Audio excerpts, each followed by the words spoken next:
felicidade é ter Cristo ao meu lado e por Ele ser guardado, ter meu nome escrito no céu. Meu nome está escrito nas mãos de meu Jesus, quando morreu ali na cruz, e assim bem feliz sou eu. Felicidade é possuir o meu Jesus e todo dia levar a cruz até o dia em que Ele voltar. Felicidade é ser lavado no sangue de Jesus e sempre andar na sua luz até o dia em que Ele voltar. Felicidade é ir morar numa cidade onde tem paz de verdade. É Jesus quem mora lá. Eu sou feliz, em Jesus eu tenho um alvo, e por Ele já sou salvo, e Ele pode me guiar. Felicidade é possuir o meu Jesus e todo dia levar a cruz até o dia em que Ele voltar. Felicidade é ser lavado no sangue de Jesus e sempre andar na sua luz até o dia em que Ele voltar. Até Ele voltar.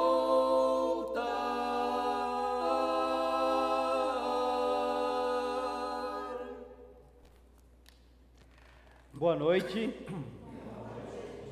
Sejam todos bem-vindos, sejam bem-vindas também ao nosso culto.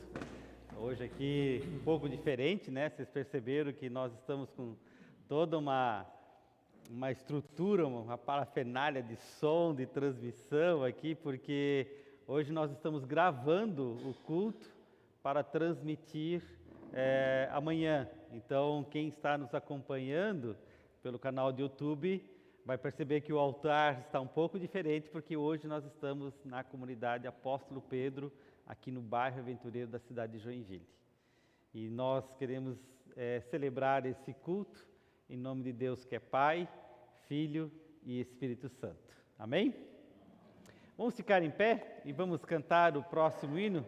Você também que nos acompanha é convidado a cantar juntos esse hino que é uma invocação ao Trino Deus, que é Pai, Filho e Espírito Santo. Cantemos.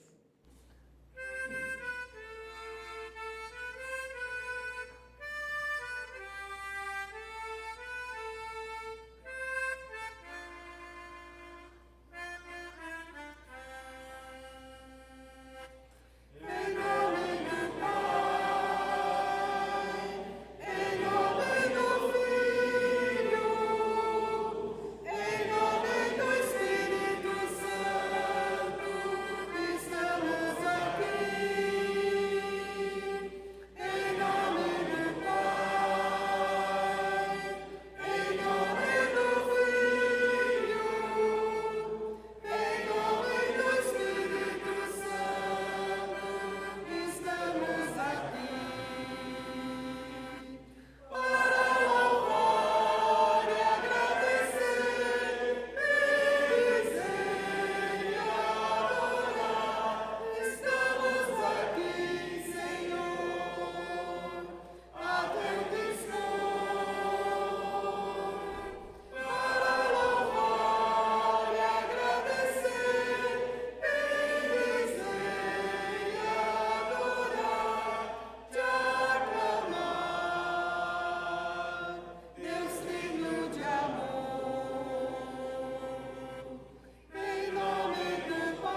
Como é bom a gente iniciar esse culto, não em nosso nome, não em meu nome, nem em nome da igreja, mas em nome de Deus.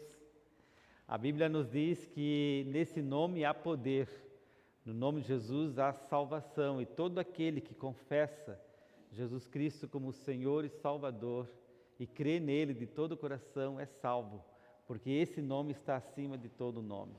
Por isso é um nome santo que nos reunimos, onde nós nos chegamos, onde nós louvamos, nós também confessamos. E é um momento também de eu e você chegar diante desse Deus que é santo e confessar os nossos pecados. Ele é santo, eu sou pecador, nós somos pecadores. Mas a santidade de Deus também nos purifica. A santidade de Deus nos perdoa quando nós estamos dispostos a reconhecer os nossos erros e pedir perdão. Então eu os convido para um tempo em silêncio, faça a sua oração, peça perdão a Deus para uma situação que você percebe que errou, que falhou, e que o Espírito Santo possa trabalhar no seu coração, corrigindo e transformando, dando paz. Oremos.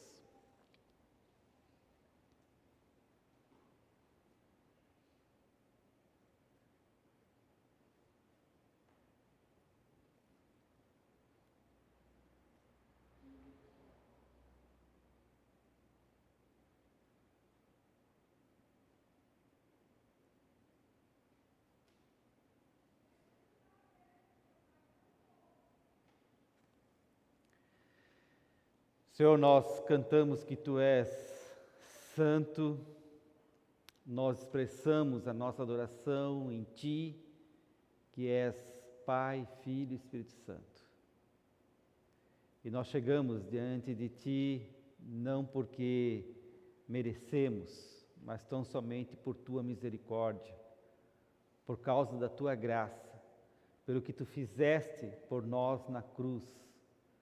E abrisse a possibilidade de nós chegarmos e reconhecermos os nossos erros, reconhecer os nossos pecados, reconhecer que falhamos em atitudes, falhamos em palavras, falhamos também em omissões. E somente Tu podes nos perdoar, somente Tu tens poder para aliviar a nossa alma, tranquilizar o nosso coração, restaurar e nos reconectar contigo e também com as pessoas que falhamos. Por isso pedimos, Senhor, perdoa os nossos pecados, tenha misericórdia de nós e que diante de Ti possamos sempre ter essa humildade de reconhecer e que o Teu perdão nos possibilite e nos motive também a perdoar aqueles que nos ofenderam. Que a Tua graça nos liberte, nos restaure e nos dê a paz. Em Teu nome é que nós oramos. Amém. Em resposta também a essa oração, nós podemos cantar o próximo hino, que é um hino que nos convida a olhar para o mundo que sofre. Há tanto sofrimento em nosso mundo, tantas pessoas nesse mundo estão sofrendo. Eu lembro do terremoto na Turquia, na Síria, guerras na Ucrânia, guerras em vários lugares, gente passando fome, necessidade. E quando nós cantamos esse hino, nós também pedimos, Senhor, tenha misericórdia e compaixão do nosso mundo, porque por causa dessas dores, que a Tua misericórdia venha e traga paz a todos os povos. Cantemos.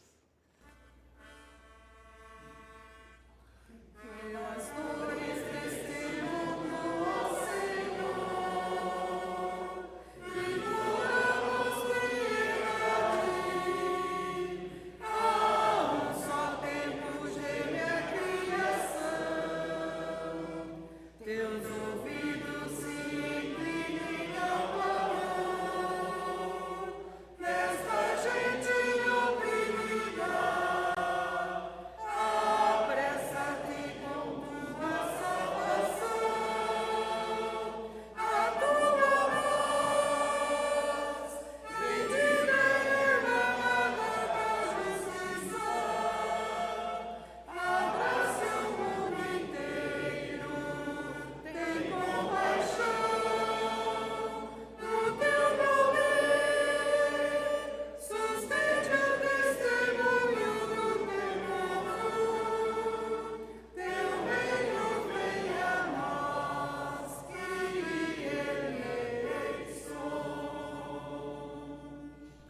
Kyrie eleison são palavras gregas, significam Senhor, tem misericórdia, Senhor, tem compaixão, Senhor, nos dê a paz.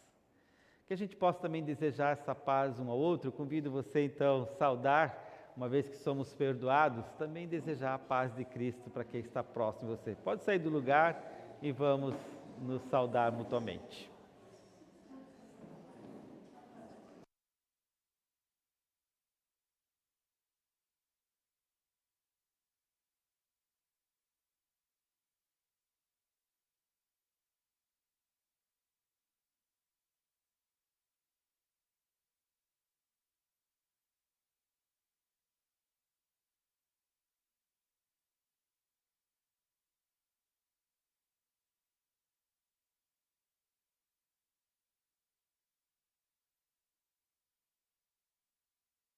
Muito bem.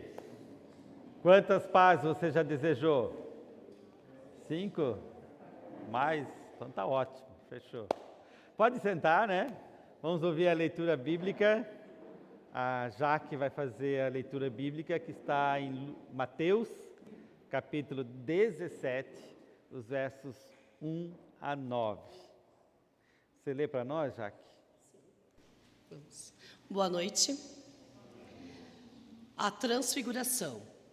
6 dias depois, tomou Jesus consigo a Pedro, a Tiago e a João, irmão deste, e os conduziu à parte a um alto monte. E foi transfigurado diante deles. O seu rosto resplandeceu como o sol, e as suas vestes tornaram-se brancas como a luz. E eis que lhes apareceram Moisés e Elias, falando com ele. Pedro, tomando a palavra, disse a Jesus: Senhor, bom é estarmos aqui. Se queres, farei aqui 3 cabanas, uma para ti, outra para Moisés e outra para Elias. Estando ele ainda a falar, eis que uma nuvem luminosa os cobriu, e dela saiu uma voz que dizia: Este é o meu filho amado, em quem me comprazo, a ele ouvi. Os discípulos, ouvindo isso, caíram com o rosto na terra e ficaram grandemente atemorizados. Chegou-se, pois, Jesus e, tocando-os, disse: Levantai-vos e não temais. E, erguendo ele os olhos, não viram a ninguém, senão a Jesus somente. Enquanto desciam do monte, Jesus lhes ordenou: A ninguém conteis a visão, até que o Filho do Homem seja levantado dentre os mortos. Até aqui a palavra do Senhor. Obrigado, Jaque. Esse texto, volta e meia, a gente recorre a ele. A gente recorre a ele, sempre nos lembrando dessa experiência que Jesus teve da transfiguração. Foi um momento muito glorioso, muito importante, um momento em que Jesus, ele de fato está ali se mostrando e se revelando quem ele é. Ao lado dele está Moisés, ao lado está Elias, Jesus está entre um e outro, entre os profetas e a lei. E ali Jesus se mostra superior às profecias e às leis. E o que nós ouvimos é que nessa transfiguração, Pedro quis fazer uma experiência. Vamos ficar por aqui mesmo? Vamos montar tendas e ficar por aqui? E Jesus disse: não vamos ficar aqui. É preciso descer. É preciso ir para a realidade. É preciso olhar à volta. E aí o que a gente percebe nessa experiência da transfiguração é que, por mais profunda que seja uma experiência de fé, uma experiência com Cristo, ela precisa sempre ir para o outro. Por isso eu acho interessante a cruz. A cruz, ela tem um sentido vertical e ela tem um sentido horizontal. A nossa relação com Deus, ela é vertical, mas ela não pode ficar só na verticalidade. Ela precisa também ir para o horizonte, no testemunho e na vivência. É isso que acontece na transfiguração. Jesus está dizendo que eu quero que vocês não fiquem aqui apenas no monte, mas que vocês desçam, porque essa relação comigo é para ser vivenciada no dia a dia. Nós vamos logo em seguida também meditar na pregação, mas antes disso nós vamos ouvir os irmãos pela fé, né? Pelo menos uma parte dos irmãos pela fé, hoje estão aqui conosco. Obrigado pela presença, né? Sila, Cíntia e Valdir, também por vocês terem aceitado estar aqui conosco para cantar e louvar a Deus.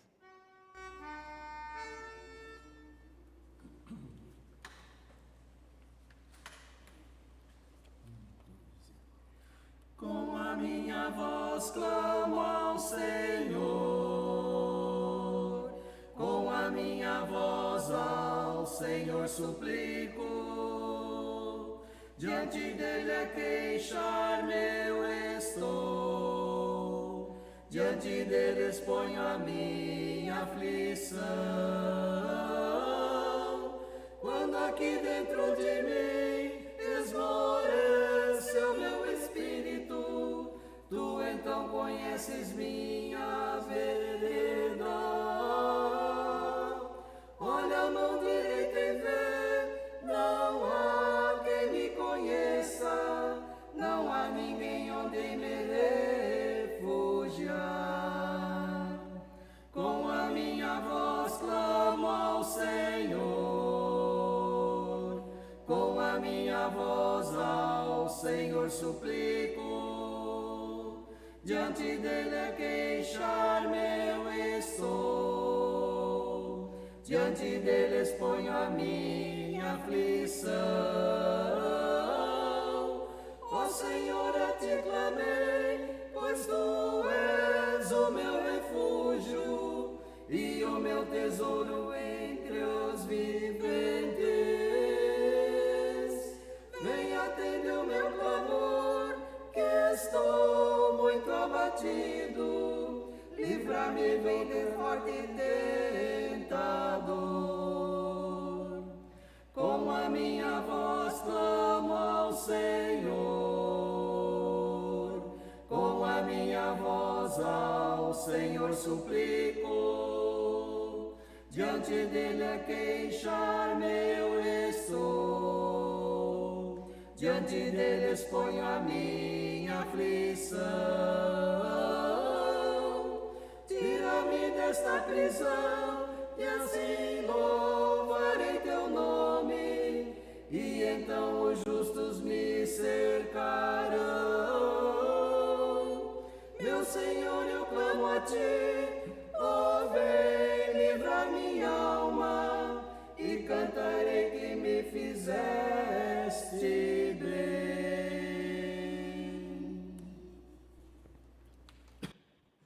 Obrigado. Deixa eu ver o meu quadradinho aqui. Em gravação você tem que ficar num quadradinho. A gente se sente preso aqui. Se eu sair, você tenta me pegar, tá? Vamos curvar a cabeça e orar? Senhor, nós nesse momento pedimos que Teu Espírito fale ao nosso coração, para que a Tua palavra venha e nos dê clareza, entendimento da Tua vontade, daquilo que Tu desejas para cada um de nós, como também para esta comunidade, para a nossa paróquia. Nos colocamos debaixo da Tua palavra. Ela é santa, ela é poderosa, ela nos dá discernimento, ela é alimento, ela é sustento. Que a Tua voz, que vem do Teu coração, alcance o nosso coração. E que de alguma forma nós possamos sair diferentes, preenchidos, transformados, curados pelo poder do Teu Espírito. Que saiamos diferentes do que quando entramos aqui, com um desejo, com amor no coração, de servir a Ti, de servir as pessoas, de amar a Ti e amar as pessoas. Abençoa-nos, em nome de Jesus. Amém. Você já passou por uma situação de confusão, de estar confuso diante de situações em que você não sabe se toma por esse caminho ou aquele caminho? Você já se sentiu assim? Você já se sentiu meio confuso do que é certo e do que é errado? E aí você se pergunta, será que isso é certo? Será que isso é errado? Será que é bom ou não? Já se sentiu assim? Sim ou não? Já. Como todos nós, né? De alguma forma, algumas situações da vida nos deixam assim confusos. A gente não sabe se a gente pega a direita, se pega a esquerda, se a gente vai por aqui, se a gente vai por ali, se a gente faz isso, faz aquilo, enfim. Eu quero ler um texto de 2 Pedro, onde a comunidade para a qual Pedro escreve também estava confusa. Estava confusa no sentido de que muitos do que faziam parte daquela comunidade estavam já relativizando o Evangelho, estavam relativizando Cristo.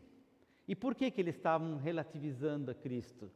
Porque passaram-se algum tempo, depois que Jesus morreu e ressuscitou, e existia naquela época uma pregação muito forte que Jesus voltaria, e que muitos daquela época veriam o retorno de Jesus. Então muitos estavam aguardando a volta de Jesus, e Jesus não vinha, e aí alguns começaram então a questionar a fé, alguns começaram a dizer, olha, isso não é bem assim, de fato acho que o que aconteceu com Jesus não é verdade, e aí existe dentro da própria comunidade cristã, pessoas que estavam confusas se realmente o que aconteceu com Cristo era real ou não, se era verdade ou não. E nesse interim, alguns falsos mestres entraram na comunidade e começaram a trazer outros ensinamentos. E aí o apóstolo Pedro, ele escreve então essa carta, que está lá no finalzinho da Bíblia. Se você quiser abrir a sua Bíblia, não vou dizer a página porque a minha Bíblia é diferente, mas bem no finalzinho, quase lá no Apocalipse. Você sabe que Apocalipse é o último livro da Bíblia, né? Antes de Apocalipse, então, lá tem 1º e 2º João, 3º João e depois tem Pedro. Então, um pouquinho antes de 1º João. Acharam? 2 Pedro 1, 16 a 19. 16, 21, desculpe. 21. 2 Pedro 1, 16, 21. Então eu vou ler. Então imagine que essa carta foi escrita dentro desse contexto que eu acabei de introduzir para vocês. Era uma comunidade que estava confusa, alguns dentro da comunidade estavam duvidando já do que havia acontecido com Jesus, alguns estavam questionando, dizendo que isso não era verdade, estavam relativizando, e aí Pedro escreve para essa realidade. E aí o que ele diz? De fato, não seguimos fábulas engenhosamente inventadas, quando lhe falamos a respeito do poder e da vinda de nosso Senhor Jesus Cristo. Ao contrário, nós somos testemunhas oculares da sua majestade. Veja, ele está dizendo que ele foi uma das testemunhas que viu Jesus. Ele foi uma testemunha ocular. Ele recebeu honra, Jesus, e glória da parte de Deus Pai, quando da suprema glória lhe foi dirigido a voz que disse: este é o meu Filho amado, em quem me agrado. E veja o que Pedro diz: nós mesmos ouvimos essa voz vinda dos céus, quando estávamos com ele no Monte Santo.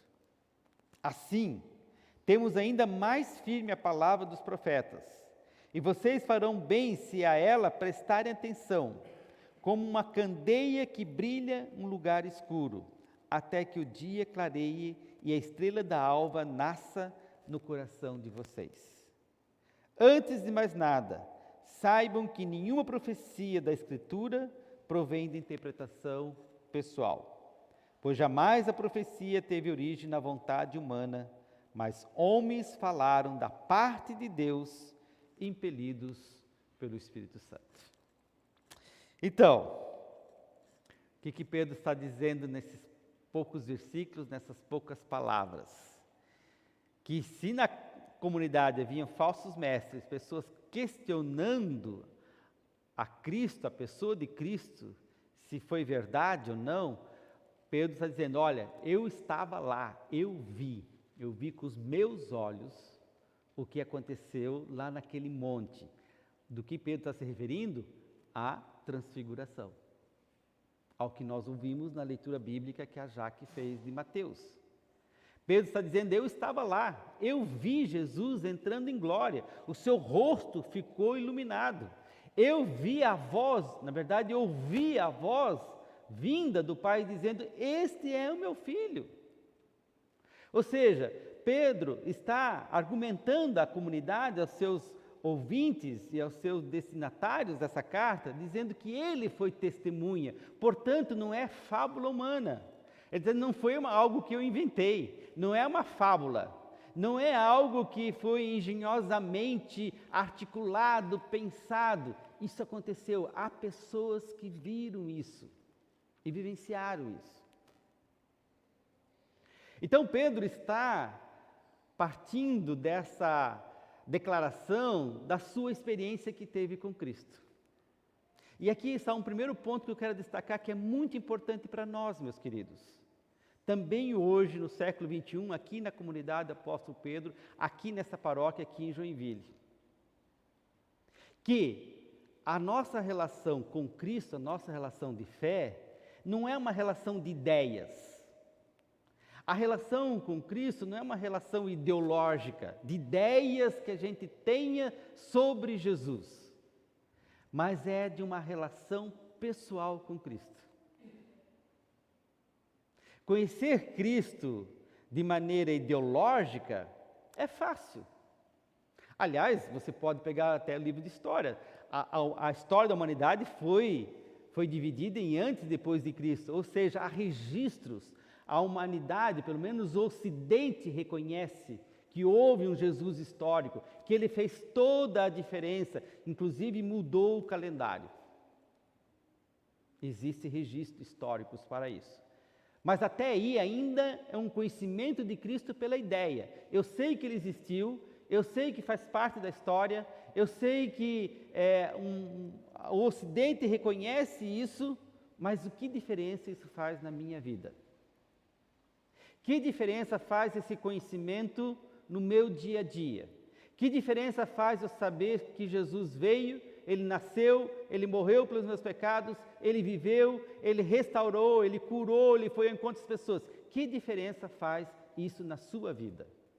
Muda alguma coisa? Saber disso faz diferença no jeito de você pensar, no jeito de você se relacionar, no jeito de você trabalhar, no jeito de você ser, ou não faz diferença nenhuma? Apenas eu sei isso como uma ideia. E eu acredito que muitas pessoas se relacionam com Cristo apenas com uma ideia, e não de maneira pessoal. Porque quando a gente se relaciona de maneira pessoal, Cristo deixa de ser uma ideia e torna-se Senhor da nossa vida. Torna-se parte da nossa existência.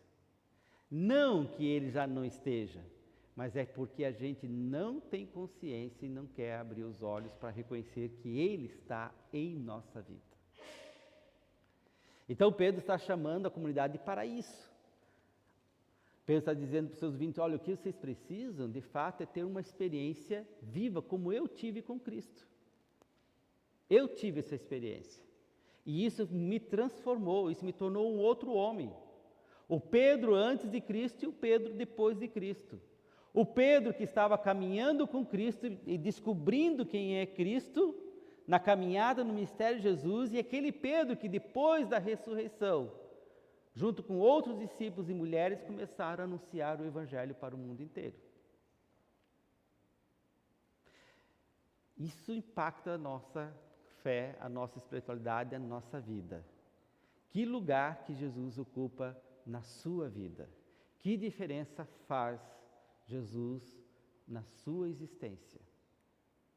Que diferença faz você saber que Ele veio, que Ele esteve entre nós, que Ele amou, que Ele perdoou, que Ele curou, que Ele restaurou, que Ele morreu na cruz e que Ele ressuscitou.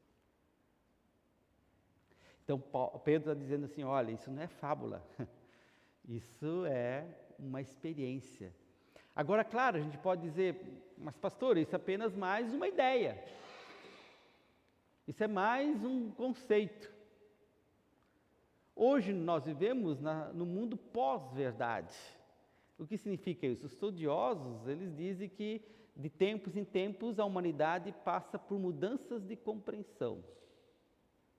Se no passado essa era uma verdade inquestionável, ou não se questionava publicamente, pelo menos se guardava para si, hoje nós vivemos em tempos em que dizer, olha, Jesus é a verdade, como está lá no Evangelho de João 14,6, Ele é o caminho, Ele é a vida. Interessante porque ali estão os artigos, Jesus é o caminho, Jesus é a vida.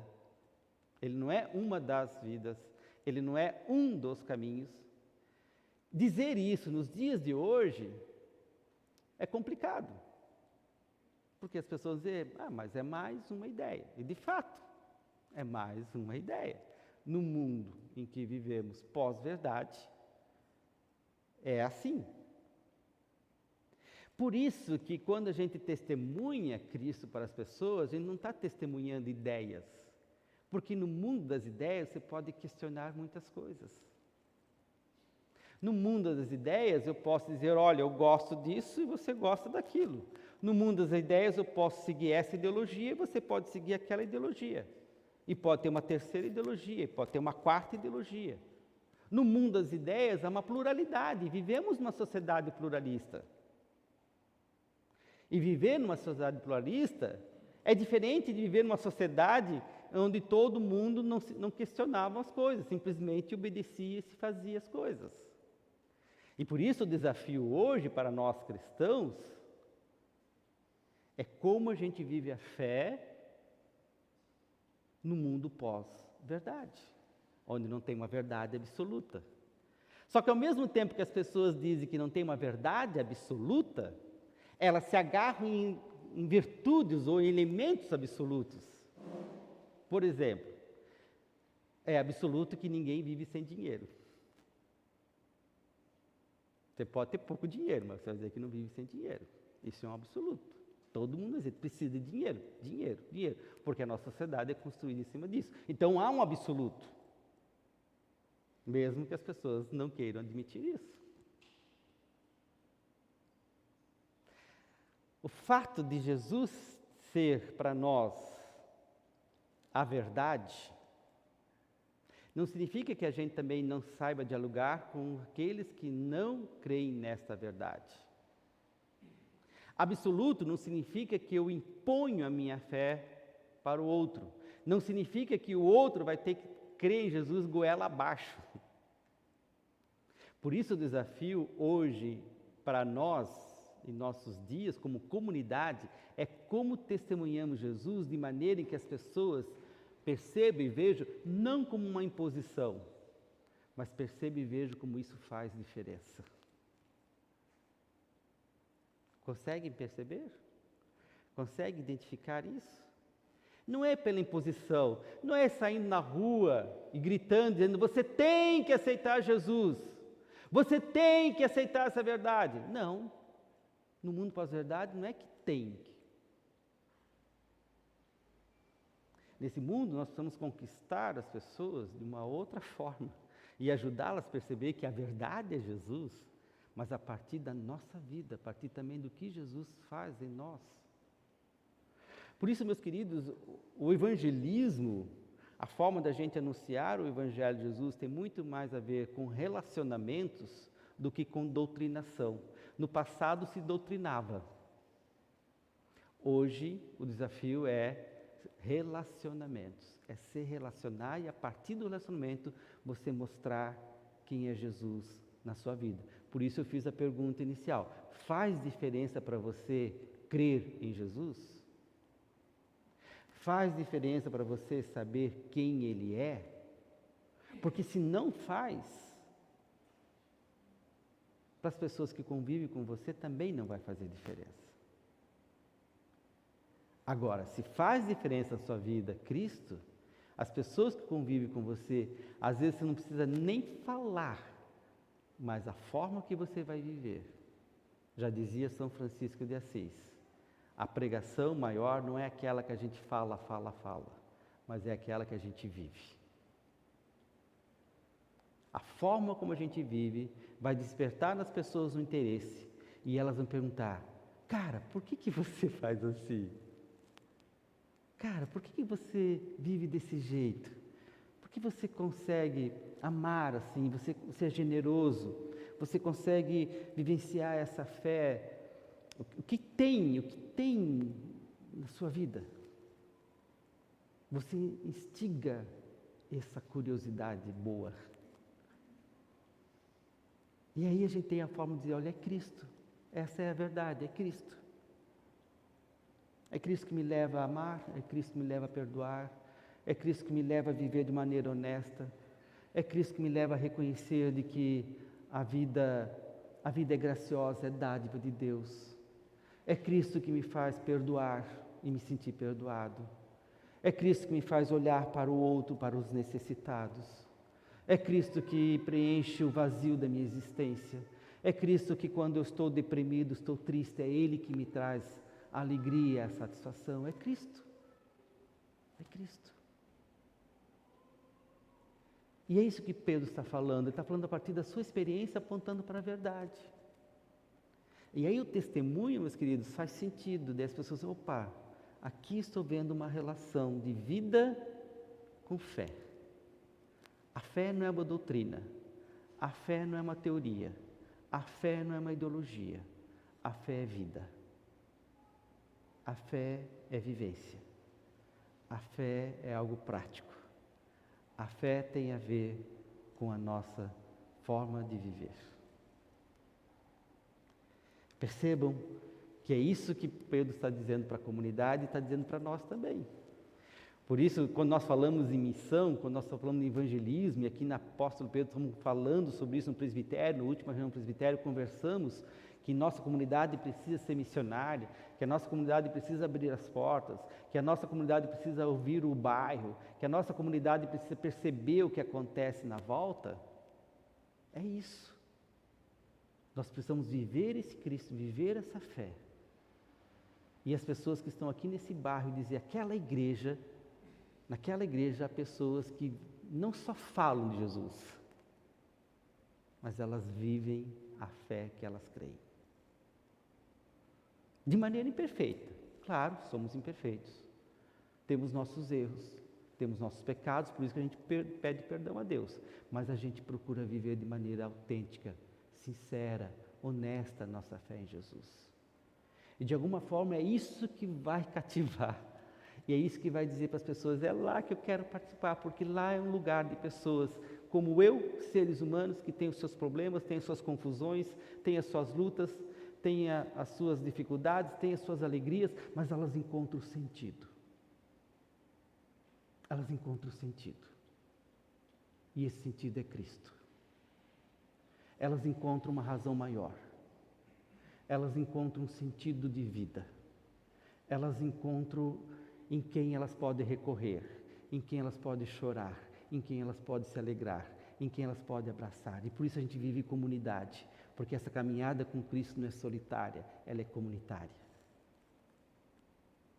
E é a comunidade que espelha, é a comunidade que é sal e luz para o mundo.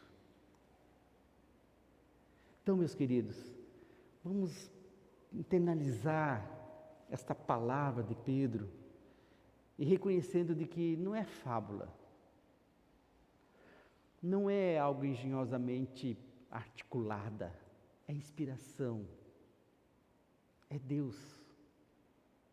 Porque onde há amor, onde há justiça, onde há pessoas de boa vontade, onde há pessoas que se rendem a Deus, a presença de Cristo está lá. Porque é ela que nos move. É ela que nos transforma. É ela que nos faz perceber a volta. e a nossa vida de maneira diferente. Eu tenho orado para que o apóstolo Pedro aqui seja essa comunidade neste bairro, uma comunidade que não só fale de Jesus, mas viva Jesus. Porque é fácil vir no culto, é fácil sentar aqui. Tá, tudo bem, você tem que me ouvir, né? Não é tão fácil. Mas é fácil vir à igreja. Mas o que Jesus diz é: viva. Eu não quero que você seja apenas um esquentador de cadeira.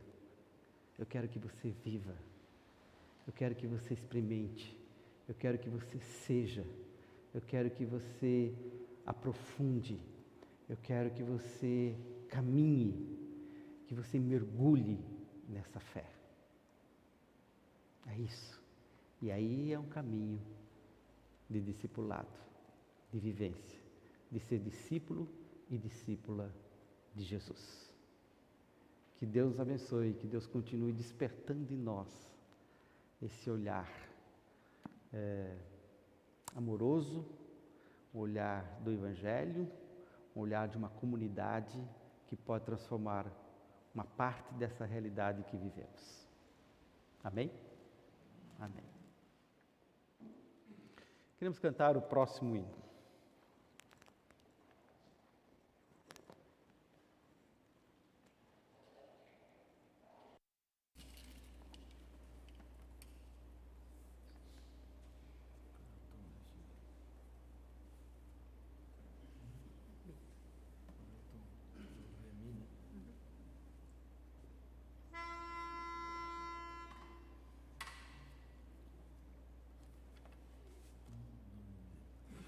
Creia sempre sem cessar, siga em fé sem vacilar.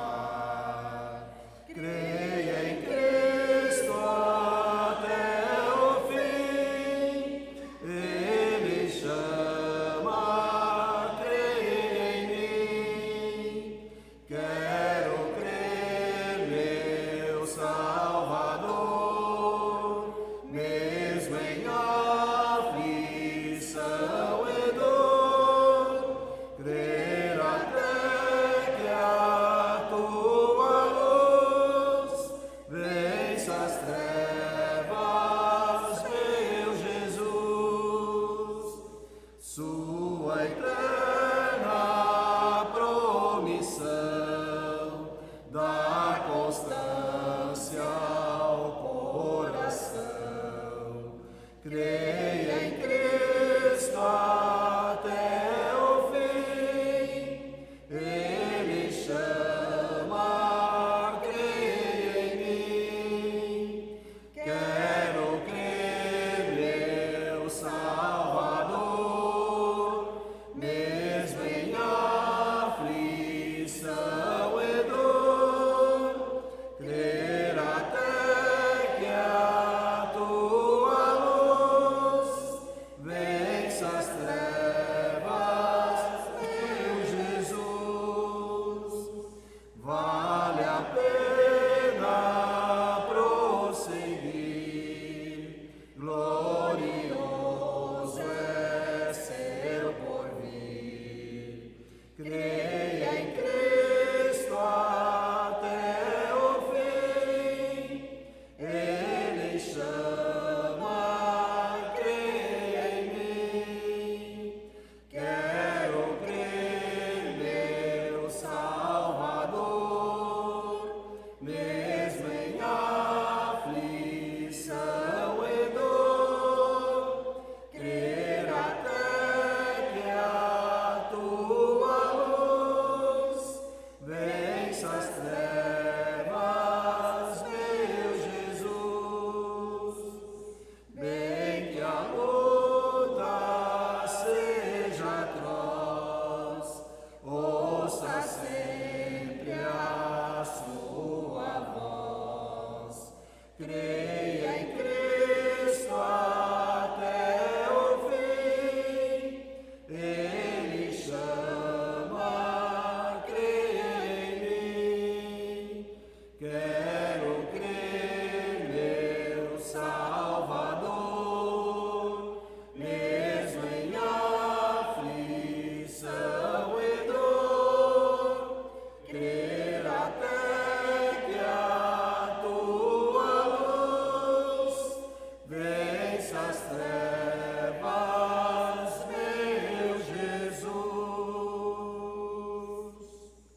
creia até o fim. É isso que o hino nos convida, né? A crer até o fim. Os avisos, então, hoje as ofertas, elas são para a nossa própria comunidade, então você é convidado a ofertar com alegria e generosidade, e a sua oferta vai para o apóstolo Pedro, né? E os nossos cultos, nós vamos ter dia 26, próximo domingo, às 10 horas lá na Comunidade dos Apóstolos, então o nosso culto paroquial, né, da paróquia, dia 26, e às 10 horas, presencial e online. E o próximo culto também é um culto bem especial. É o culto campal. O culto campal, né? Que é no campo, tá? Não vai ser aqui, não vai ser na Apóstolos, não vai ser aqui dentro de quatro paredes, vai ser com uma natureza lindíssima, maravilhosa, à beira de um rio, lá no Rancho Pé da Serra. Quem conhece o Rancho Pé da Serra? Quem já foi lá? Legal. Lá teve no ano passado o encontro de casais, né? Foi muito jóia, é um lugar muito aprazível. Então a ideia é que no primeiro domingo de março, todos nós, a paróquia toda, as duas comunidades estejam reunidas em culto. E aí vai começar às 10 horas o culto, a partir das 9h30 já pode chegar lá. E como é que vai funcionar a questão de almoço? Piquenique, vai ser piquenique. Cada um leva, né, o seu fish stick, o seu lanche, o seu almoço, né, leva o seu galeto assado, o seu pão, a sua maionese. E se quiser levar carne crua, a gente vai assar lá também. Daí a gente tem uma churrasqueira lá, joga umas brasas lá e assa lá uns 3, 4, né, Maurício? Ajuda a assar lá.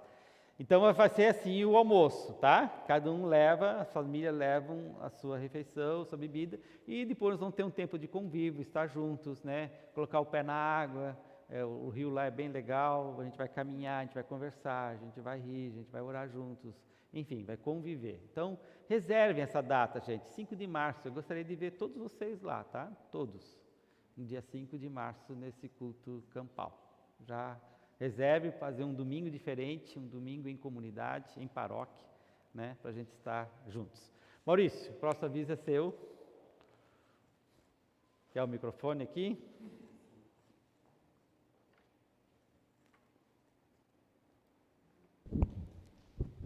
Boa noite a todos. Eu quero compartilhar esse momento especial, a gente falar disso. É um convite às pessoas que têm interesse. Aqui a gente quer oferecer um contraponto, né?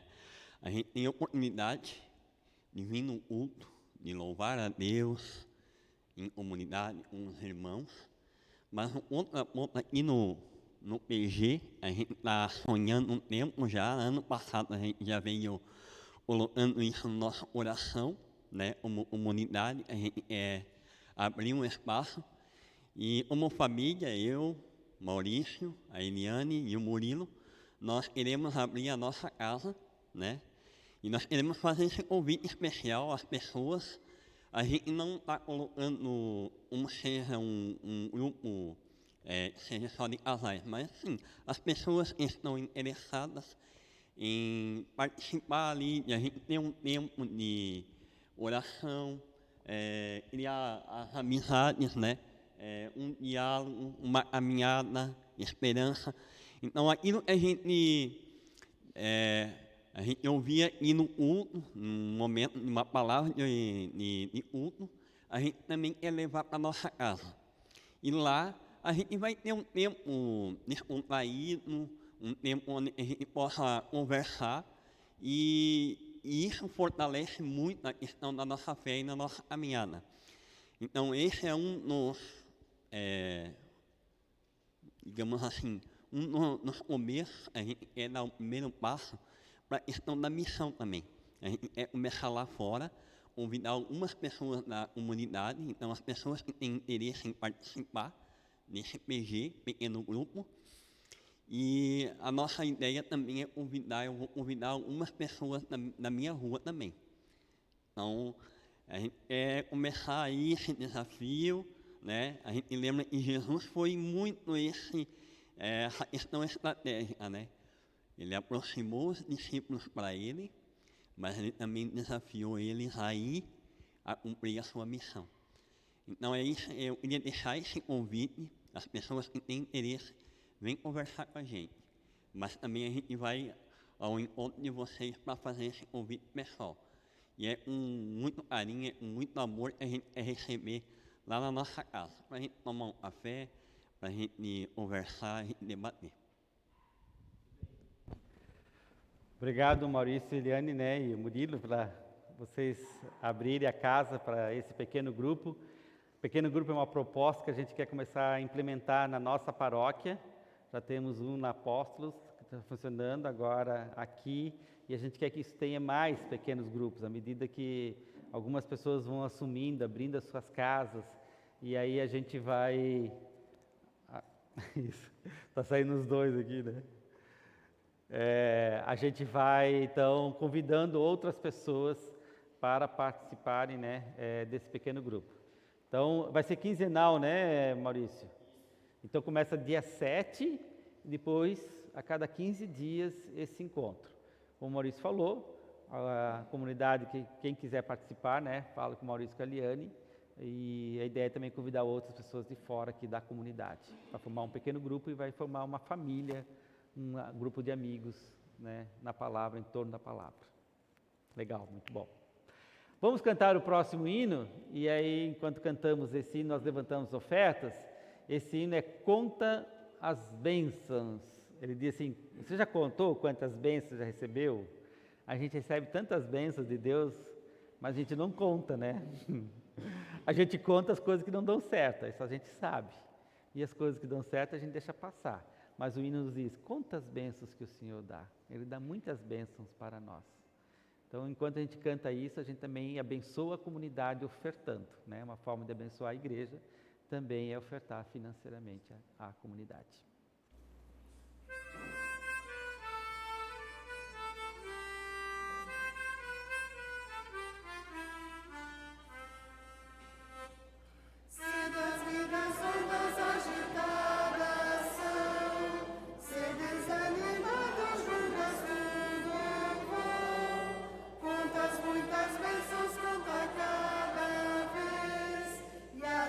Surpreso quanto Deus já fez.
Caiu aqui o negocinho do microfone, do bolso.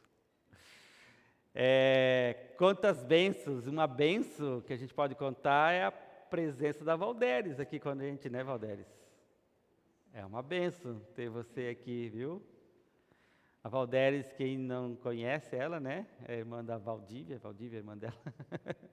E a gente orou aqui por alguns encontros, pela saúde dela, que esteve internada lá no Dona Helena, passou por um bom tempo.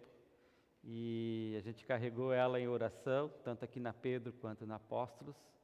E hoje a Valdéria está aqui, agradecendo a Deus. Isso aí. E essa é uma bênção que a gente pode contar, né? A bênção de você ter se restabelecido. Que Deus continue te abençoando. Amém? Você quer falar alguma coisa? Não, está emocionado também já ainda. Tá bom. Vamos ficar em pé para a nossa oração final. Nesse momento, convido você a orar aquilo que está no seu coração, intercedendo por pessoas ou alguma situação que está na sua vida. Ore, interceda, eu depois encerro.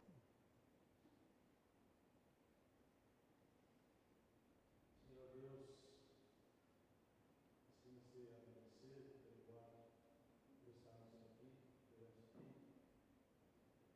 Nós também queremos colocar em oração a Sueli, minha esposa, não que ela tenha problemas de internação, como nós acabamos, mas com problemas de caminhar, problemas sérios.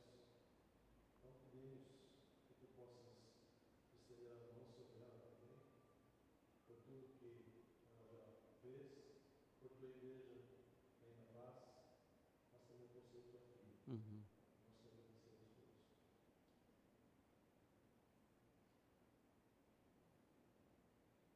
Pai querido, eu quero agradecer a Deus por tudo que tu tem feito em nossas vidas.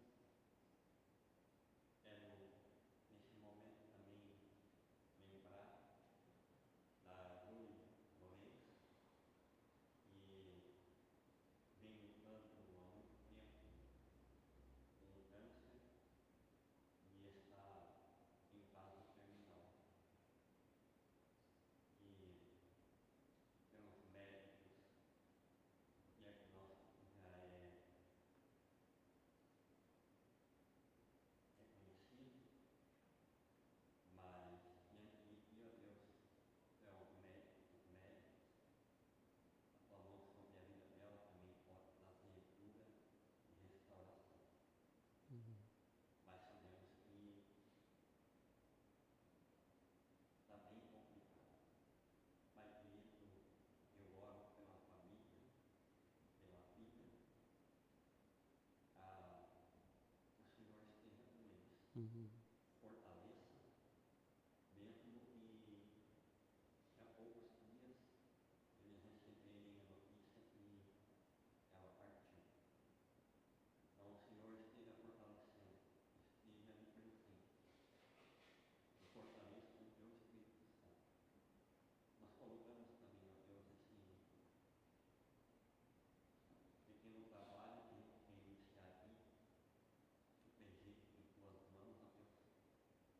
E isso também esteja contemplando com o teu saber, no teu amor, no teu cuidado. Oramos, Senhor, também por nossa comunidade, pelo dia de amanhã, que se inicia a semana, e o Senhor nos abençoe.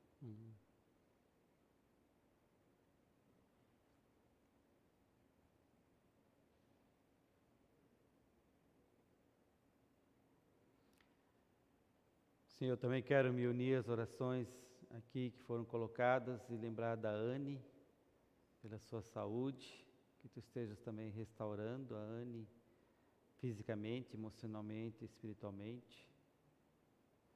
Também pela recuperação da saúde da Janete, quero também interceder. Por cada um de nós, pelas nossas famílias aqui representadas, pela nossa paróquia, pela nossa cidade, pelo nosso país. Desde já também lembramos desse momento que vamos estar juntos no dia 5 de março no culto campal, que seja um tempo especial, marcante para todos nós, e que a Tua palavra nos ilumine e que ela nos inspire a viver a cada dia aquilo que Tu nos orientas e nos mostra como viver. E tudo mais nós entregamos na oração que Tu nos ensinaste. Pai nosso que estás nos céus, santificado seja o Teu nome, venha o Teu reino, seja feita a Tua vontade, assim na terra como no céu.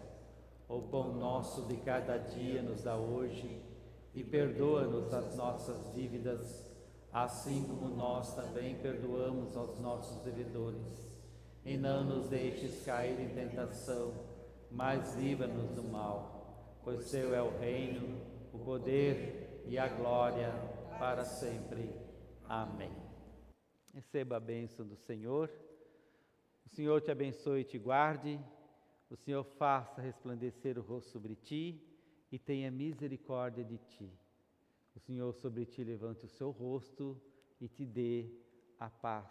Que a paz do Senhor venha sobre você, sobre o seu lar, sobre sua família. Que você seja abençoado e guardado em todos os momentos. Amém. E você também que nos assiste pelo canal do YouTube da paróquia, que você também seja abençoado e esteja sempre conosco nesse canal, acompanhando os nossos cultos. Para encerrar, vamos ouvir, né, os irmãos pela fé. Os irmãos e irmãs podem sentar, vamos ouvir os irmãos.